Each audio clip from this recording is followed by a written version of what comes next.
नमस्कार दोस्तों, कर्मयोगी यूथ में आपका बहुत बहुत हार्दिक स्वागत है। उम्मीद करते हैं आप लोग बहुत ही अच्छे होंगे दोस्तों, और अच्छे रहना भी चाहिए। घरों में रहिए, मस्त रहिए, ज़बरदस्त रहिए, हमारे साथ पढ़ाई करते रहिए।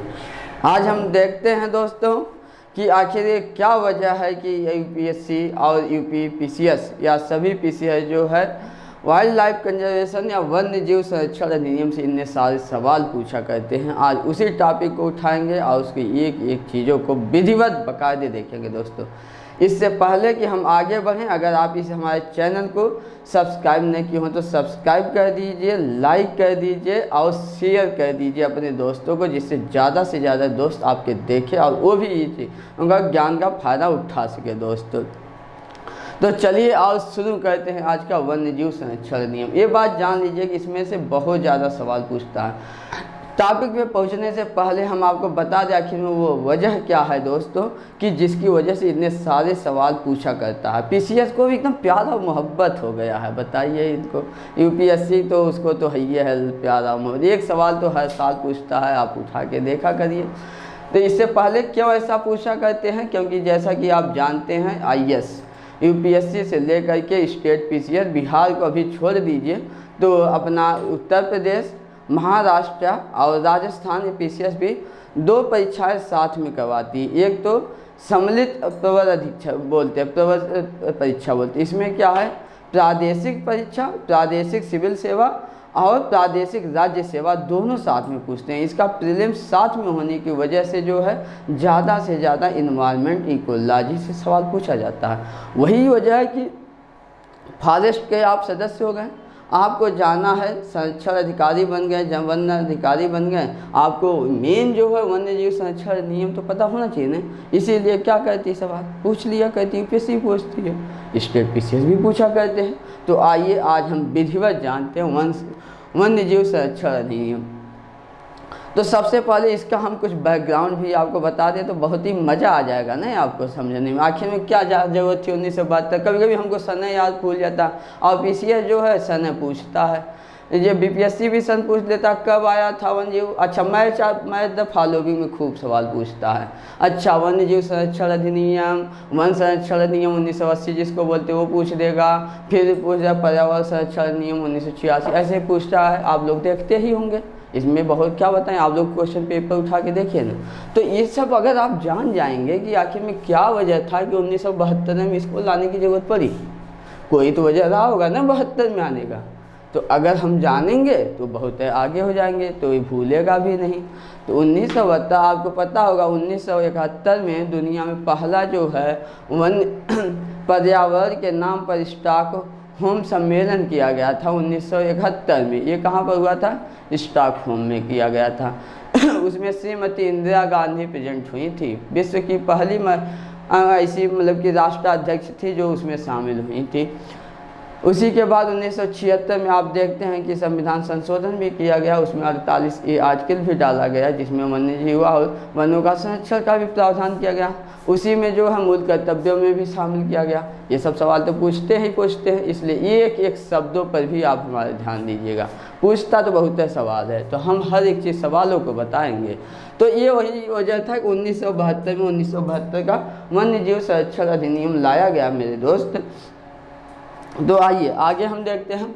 अब इसमें हम पढ़ेंगे क्या क्या, इसमें मेन क्या चीज़ें हैं, 3 चीज़ें अगर हम पढ़ लेंगे ना बहुत अच्छा होगा। इसकी 3 शिकार है। पहला है कि शिकार पर प्रतिबंध लगाता है ये वन्य जीव संरक्षण नियम 1972 का। दूसरा, इसमें कुछ संरक्षित क्षेत्रों की ही बात ये कहता है। उसके बाद बीच में इसका संशोधन किया गया, उसको भी हम देखेंगे संशोधन में क्या हुआ, क्यों हुआ, कब कब क्या परिवर्तन किया गया। तो अगर हम देखेंगे शिकार पर प्रतिबंध कैसे लगाया जाएगा आप बताइए ना। तो याद रखिएगा आईएएस के हिसाब से इसमें सवाल पूछता है। आईएएस में हर साल एक सवाल पूछता है। अनुसूची से उसको कितना लगाव है ये तो समझ ही में नहीं आता है आईएएस को एकदम। क्यों? अच्छा उसका वजह भी होना चाहिए, क्योंकि ये उसका भूमिका एकदम आधार स्तंभ ही बनाता है वन्य जीव संरक्षण अधिनियम, इसलिए ये जानना जरूरी है। इसमें कितने 6 अनुसूची दी गई। अनुसूची में क्या होता है, 6 चैप्टर जैसा भाग लगा दिया गया है कि हाँ 6 भागों में बांट दिया गया है जितना चीज़ें हम ये हमन क्या ऊपर से आगे जैसी इधर जो पहले नंबर पे है ना उसका क्या हालत है, ऊपर सबसे ज़्यादा प्रतिबंध, उसको सबसे ज़्यादा सुरक्षा दी गई। इस अनुसूची में जितना भी शामिल है ना जीव जंतु, खासकर जीव शामिल हैं इसमें, उन सभी को उनके शिकार पर सीधे प्रतिबंध लगाया गया, उनके संरक्षण का उपाय भी किया गया है इसमें। फर्स्ट में, उससे कम में द्वितीय में, फिर उससे कम में तृतीय में, और चौथे से जा कर के शर्त सहित यहाँ से तब जा कर के हम किसी को क्या किया जा सकता है, किसी को मान लीजिए कोई ऐसा जीव जंतु आ गया, मान लीजिए कोई बाघ आ गया, घूमते घूमते जो है मानव बस्ती में घुस आया, तो जब घुस आएगा मानव बस्ती में तो होगा क्या भाई, तब तो उसको मारना पड़ेगा, क्योंकि कई लोगों को मार चुका होगा। तो उसके लिए ऐसा तो है नहीं हम बोलेंगे ना ना ना भाई तुझे हम नहीं मार सकते हैं, तुम तो वन्य जीव में आते हो, नहीं, उस केस में मारा जा सकता है। तो ये किस में आता है, 49 से आता है। ऐसे कैसे वैसे आता तो 3 में है, और 4 से लेकर के कुछ ऐसे हैं। अभी आप जानते होंगे कि हिमाचल प्रदेश में इतना सज्जी बंदर हैं कि पूरा फसल बर्बाद कर देते, बिहार में इतना सज्जी नीलगाय हैं कि वो पूरी फसल तबाह कर जाती हैं। तो भाई अगर इतनी फसल तबाह कर दी हैं, जितना उनके सुरक्षा ना उससे ज़्यादा यहाँ नुकसान होता है, फिर जनता क्या करेगी आप बताइए। तो उसके लिए सरकार अनुमति लेती है, प्रशासन राज्य सरकार केंद्र सरकार से अनुमति मांगती, भाई इसको मारे के बाद हम मार देंगे तब न कुछ हुई। तो इसको मारने के लिए अगला प्रावधान करते हैं 19 क्या वो है चौथे के तो ये चौथे अनुसूची जो है उसके तहत ये से लेते हैं अधिकार, और उसके बाद ले करके मारी जा सकती है। और छठवीं में ऐसे जीव, इसमें क्या है, इसमें प्लांट हैं, इसमें पौधे हैं, ऐसे पौधे हैं जो संरक्षित में आते हैं और उनकी जो है सरकार से अनुमति लेकर के संरक्षित में उनकी कृषि की जा सकती है। तो ये हो गया अपना 6 अनुसूची, 1 से लेकर के 4 अनुसूची। पहली अनुसूची में जितना भी जीव आते हैं उन सब के बिल्कुल सीधे प्रतिबंध लगा लो, उनके शिकार पर प्रतिबंध लगा लो। 2 वालों पर भी प्रतिबंध पर शिकार है, उनके व्यापार पर, आवागमन पे, शिकार पे, सब पे प्रतिबंध लगा लो, संरक्षण के बात कह दी। तीसरे पे जो है शर्त रहित जो है किसी केस में उसका किसी यूज में रिसर्च पे इस सब पे किया जा सकता है, और शर्त रहित उसका जो है आवागमन ट्रांसपोर्टेशन भी यहाँ से वहाँ लगाया जा सकता है, किया जा सकता है। चौथे में भी प्रतिबंधित तो है, लेकिन किसी केस में मारा भी जा सकता है। मारने के लिए क्या होना चाहिए, जो वाइल्ड अधिकारी होते हैं उनसे अनुमति ले करके मारा जा सकता है। तो चलिए ये हुआ अपना शिकार पर प्रतिबंध। दूसरा है संरक्षित क्षेत्र की बात की गई है, यही वन्य जीव संरक्षण नियम 1972 का है, जिसमें क्या बात की गई है, संरक्षित क्षेत्र कुछ संरक्षण दिया गया, उसमें दो तरह का संरक्षण क्षेत्र। कुछ तो ऐसा है कि उसमें कानून बना दिया गया है कि और वो कानून के तहत ही उसका क्या होता है, प्रशासन होता है, शासन होता है, उसका प्रतिबंध सब कुछ संचालन किया जाता है। दूसरा ऐसा है कि वो उसमें संविधान नहीं बनाया, मतलब सॉरी कानून नहीं कोई बनाया गया है, और वैसे ही बस कर दिया गया कि हाँ इसको भी संरक्षित किया जाएगा। तो सांविधिक जिसको स्टेचुटरी भी बोलते हैं, उसका एग्जाम्पल में क्या आ जाता है, नेशनल पार्क आ जाता है, राष्ट्रीय उद्यान। राष्ट्रीय उद्यान आप जैसे कि बातें से लग रहा है कि राष्ट्र का उद्यान होगा, तो राष्ट्र का उद्यान मतलब उसमें सुरक्षा संरक्षा तो ज़्यादा मिलेगी ना, तो उसमें सुरक्षा संरक्षा बहुत ही ज़्यादा मिलती है। और यही है राष्ट्रीय पार्क में, उसमें 3 पॉइंट आता है, एक बीच वाले को एरिया को कोर जोन बोलते हैं, उसके बाहर वाले को बोलते हैं, इसको क्या बोलते हैं, कोर बोलते हैं, कोर जोन। उसके किनारे किनारे जो होता है उसको बोलते हैं बफर जोन, बफर जोन। उसके बाद वाली ये एरिया जो बचती है उसको क्या बोलते हैं, उसको कंजर्वेशन रिजर्व बोला जाता है, कंजर्वेशन रिजर्व, दिख रहा होगा ना, कंजर्वेशन रिजर्व बोलते हैं। एक जैसा कि इसके बाद से लग रहा है, यह कोर एरिया एक ऐसा पार्ट होता है जहाँ पर मेन जो हमारे जीव की संरक्षण की जाती है वो यहाँ निवास करता है, और यहाँ पर समस्त आर्थिक गतिविधियाँ क्या होती हैं, प्रतिबंधित होती हैं। इस क्षेत्र में कोई भी आर्थिक गतिविधि नहीं हो सकती। हाँ, वहाँ पर रहने वाले आदिवासियों को किसी भी हालत में इसको रहने की अनुमति दी जा सकती है। यहाँ पर अधिकारी रहते हैं और रिसर्च का काम किया जा सकता है, बस इतना होता है, उसके ज़्यादा और कुछ ना इसमें। दूसरा आता है बफर जोन। बफर जोन जैसा कि लगे रहा बफर दिया जाएगा, इनको सुरक्षा के लिए प्रोटेक्शन दिया गया है इस कोर वाले पॉइंट को। तो यह बफर जोन में जो है इसमें भी आर्थिक गतिविधि बंद है, लेकिन हाँ जैसे संरक्षा और सुरक्षा के साथ इसमें टूरिज्म का काम किया जा सकता है, शोध का काम किया जा सकता है। इसमें जो है और भी घूम टहल ले सकते हैं। कुछ और भी ऐसी गतिविधियां संचालित की जा सकती हैं जिससे उस पर्यावरण को और उस क्षेत्र को नुकसान न हो। उसके बाद आता है कंजर्वेशन रिजर्व। कंजर्वेशन रिजर्व ऐसा है कि यहाँ पर खेती बाड़ी भी की जा सकती है कंजर्वेशन रिजर्व, लेकिन यहाँ पर कोनो उद्योग नहीं लगाया जा सकता। ईंट और भट्ठी, ईंट का और सीमेंट का यहाँ उद्योग नहीं लगाया जा सकता, जिससे ये नुकसान होगा। तो ये आता है राष्ट्रीय पार्क के अंतर्गत। देश भर में कुल कितना राष्ट्रीय पार्क है? 114 राष्ट्रीय पार्क है। उसके बाद आता है सेंचुरी। सेंचुरी मतलब हिंदी में बोलते हैं अभ्यारण्य। अभ्यारण्य क्या होता है? वह राष्ट्रीय पार्क से बड़ा वाला क्षेत्र होता है, बड़ी एरिया होती है और ये जो अभ्यारण्य होता है उसमें किसी खास जीव जंतु के लिए भी संरक्षित किया जा सकता है। उस खास जीव जंतु के साथ साथ उस पूरे क्षेत्र को भी प्रोटेक्शन किया जाता है। ये होता है टोटल इसकी संख्या देश भर में कितना? 525 है इसकी, 525। उसके बाद कंजर्वेशन रिजर्व। कंजर्वेशन रिजर्व जैसा कि आपको बताया ही आप लोगों को कि उसके चारों ओर छोड़ दिया जाता है कंजर्वेशन रिजर्व करने के। अभी जैसा कि आप 2018 में देखे होंगे सुप्रीम कोर्ट ने भी आदेश दिया था राज्य सरकारों को कि जितने भी पार्क हैं, मैक्सिमम जो पार्क हैं उनके चारों ओर कंजर्वेशन रिजर्व को संरक्षित करने की कोशिश करें। क्यों ऐसा उपदेश दिया था? क्योंकि आप जानते हैं कि मानव और जीव संघर्ष, वन्य जीव संघर्ष कई बार घटना घटी थी जिनमें बहुत सारे क्या लिपर्ड जो है बाहर क्षेत्रों में आ गए थे और कई बार हाथियों से टकराव हुआ था। उधर कलकत्ता, पश्चिम बंगाल वाले क्षेत्र में, असम में और ये मध्य प्रदेश में ऐसी घटना हुई थी। उस समय सुप्रीम कोर्ट ने एक आदेश भी जारी किया था कि राज्य सरकार जो है 10 किलोमीटर के एरिया तक को कंजर्वेशन रिजर्व घोषित कर दे। तो वो दूसरा मैटर, उसको आप दूसरे उसमें पढ़ेंगे। दूसरा कम्युनिटी रिजर्व। कम्युनिटी रिजर्व में क्या?